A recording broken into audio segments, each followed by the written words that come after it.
Համապարփակ եւ ընդլայնված գործընկերության համաձայնագիրը մեզ համար աշխատանքային օրակարգ է, բայց պետք է նաեւ ընդունել, որ այդ աշխատանքային օրակարգն ընդունվել է, ընդլայնվել է Հայաստանի եւ Եվրամիության միջև վերջին տարիներին հարաբերությունների աննախադեպ զարգացումով։ Մենք վստահորեն շարունակելու ենք այդ ճանապարհը։ Այս մասին ասել է վարչապետ Նիկոլ Փաշինյանը Հայաստան-Եվրամիություն քաղաքասարակության պլատֆորմի 8-րդ երկկողմ հանդիպման ժամանակ։ Շատ կարևոր եմ համարում, որ մենք շարունակում ենք ինստիտուցիոնալ մեխանիզմներ ստեղծել, որպեսզի կառավարության, քաղաքական մեծամասնության եւ ընդհանրապես պետական եւ տեղական ինքնակառավարման մարմինների գործակցությունը լինի առավել ինստիտուցիոնալ, առավել համակարգված եւ այդ ամենի արդյունքում ավելի արդյունավետ եւ ավելի կառուցողական։ Ընդհանուր առմամբ պետք է արձանագրել, որ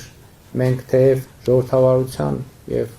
պետության, տնտեսության զարգացման առումով շատ մեծ առաջընթացներ ենք արձանագրել 2018 թվականի ժողովրդական ոչ բռնի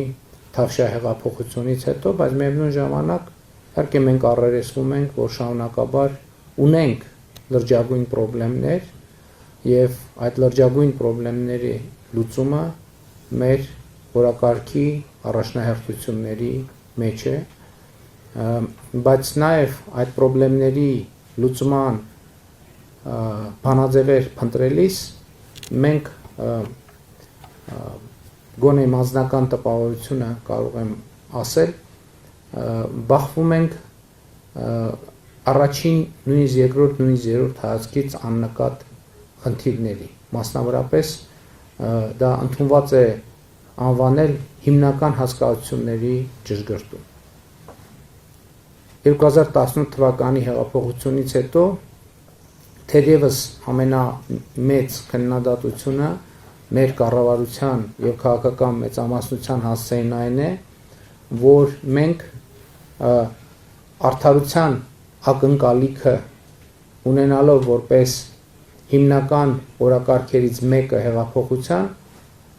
դեռևս չենք կարողացել Հայաստանում արդարության ոլորտում հասնել այնպիսի հաջողությունների, որ կգնահատվի լավ կամ բավարար։ Այստեղ կա ճշմարտություն, բայց երբ որ մենք ուզում ենք հասկանալ խնդրեմը, բախվում ենք առաջին հայացքից կարող է շատ պարզունակ մի հարցի։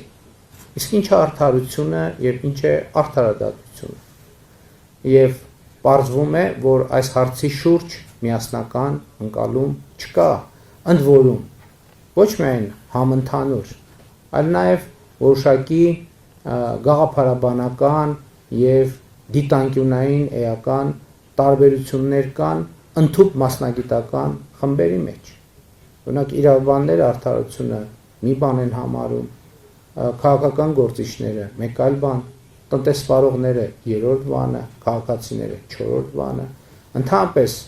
արդարադատության հետ առնչվող կողմերը երկուսն են եւ սովորաբար մեկը պարտվում է, մյուսը հաղթում։ Ինչպես հասնել նրան, որ եւ պարտվողը եւ հաղթողը ընդունեն կամ ընդունելի համարեն կամ համաձայնվեն, որ տեղի ունեցածը արդարություն եւ արդարադատություն է։ Այս հարցի հետազոտմամբ զբաղվելով ես հանգել եմ մի եզրակացության, որ այստեղ ամենակարևոր խնդիրներից մեկը process-ների եւ ինստիտուտների օրգանիկությունն է իշխանության աղբյուրի ժողովրդի հետ կապի իմաստով։ Այսօրվա համակարգի պայմաններում մենք երբեք արդարություն եւ արդարադատության զգացում չենք ունենալու,